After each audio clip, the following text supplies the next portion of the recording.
Hello friends, எல்லாரும் எப்படி இருக்கீங்க? எல்லாருமே நல்லா தான் இருப்பீங்க. இன்னைக்கு நம்ம இந்த வீடியோவில் எதை பற்றி பார்க்க போகிறோம்னு பார்த்தீங்கன்னா, இன்னைக்கு ஞாயிற்றுக்கிழமை நம்ம எல்லாருமே மைண்ட் ரிலாக்ஸ் ஆகிட்டு ஒரு ஃப்ரீயாக இருக்கக்கூடிய ஒரு நாள். இன்னைக்கு பார்த்தீங்கன்னா வீட்டில் சிக்கன் எடுத்திருந்தேன். அந்த சிக்கனை விறகடுப்பில் சமைக்கலான்ட்டு ஒரு பிளான் பண்ணி, அதை பொங்கலுக்கு வாங்கி வச்ச அந்த அடுப்புலேயே சமைக்கலான்ட்டு நானும் பிளான் பண்ணி ரெடி பண்ணிட்டேன். காலையிலேயே எழுந்ததும் பார்த்தீங்கன்னா, கொஞ்சம் சின்ன உள்ளியை பார்த்தீங்கன்னா உடைச்சி அழகாக சூப்பராக 2ஆ கட் பண்ணி வச்சுருந்தேன்.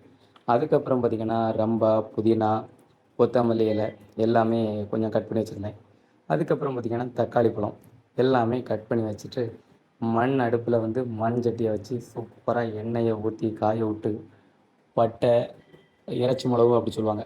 அதை விட்டு அப்படியே நல்லா தாளசம் பண்ணிக்கிட்டு, அதுக்கப்புறம் அதில் கொஞ்சம் சின்ன உள்ளியை போட்டு அதையும் போட்டு நல்லா கிண்டி விட்டு, அதுக்கப்புறம் பார்த்திங்கன்னா, தக்காளி பழம், கொத்தமல்லி இலை, புதினா இலை, ரம்பா இலை எல்லாமே போட்டு நல்லா மிக்ஸ் பண்ணேன்.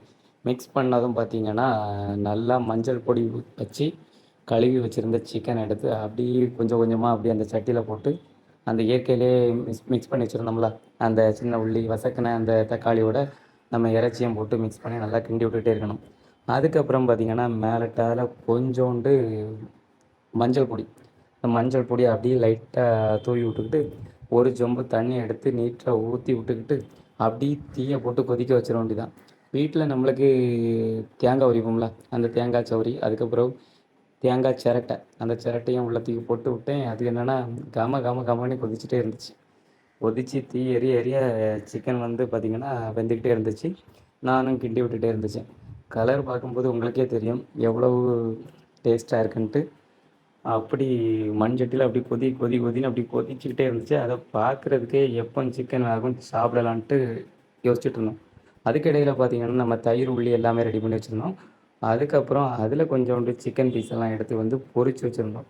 கடைசியில் பொரிச்சு வச்ச சிக்கன், அந்த கிரேவி, பொன்னி அரிசி சோறு, கொஞ்சோண்டு தயிர், உள்ளி இதெல்லாம் வச்சு சேர்த்து மிக்ஸ் பண்ணி சாப்பிடும்போது பார்த்திங்கன்னா, வேறு லெவல் ஒரு டேஸ்ட்டு. எங்கள் பூனையும் என்ன சுற்றி சுற்றி எப்போனா கொடுப்பேன்ட்டு வந்துக்கிட்டே இருந்துச்சு. காலை தடவி தடவி விட்டுட்டே இருந்துச்சு. சும்மா பார்த்தாலே தெரியும் வீடியோவில் எவ்வளோ டேஸ்ட்டாக இருக்குன்னு உங்களுக்கு தெரியும். அதுக்கப்புறம் நம்ம கௌசிக்கு ஒரு பிடி கொடுத்தோம். அது பார்த்திங்கன்னா, அவனும் டேஸ்ட்டு வேறு லெவலில் இருக்குது அப்படின்னு சொன்னான். அதுக்கப்புறம் பார்த்திங்கன்னா, ராகேஷும் வந்து ஒரு பிடி சாப்பிட்டான். அதுவும் வந்து டேஸ்ட்டு சும்மாவே அள்ளுது, அந்த அளவு டேஸ்ட்டாக இருக்குது அப்படின்னு சொன்னான். ஞாயிற்றுக்கிழமை பார்த்திங்கன்னா, ஃப்ரீயாக இருக்கும்போது இயற்கையோடு கொஞ்சத்துக்கு கொஞ்சம் நம்ம ஃப்ரீயாக இருக்கணும். ஏன்னு பார்த்தீங்கன்னா, இந்த காலங்கள்ல வந்து அவ்வளோ தூரத்துக்கு நம்ம ஓடிக்கிட்டே இருப்போம். பழைய காலங்கள் மாரி விறகு அடுப்பு கிடையாது. கேஸ் அடுப்பில் மட்டும் தான் நம்ம சாப்பிட்டுட்டு இருக்கோம். ஃப்ரீயாக டைம் கிடைக்கும்போது நீங்களும் கண்டிப்பாக வீட்டில் சமைச்சு சாப்பிடுங்க.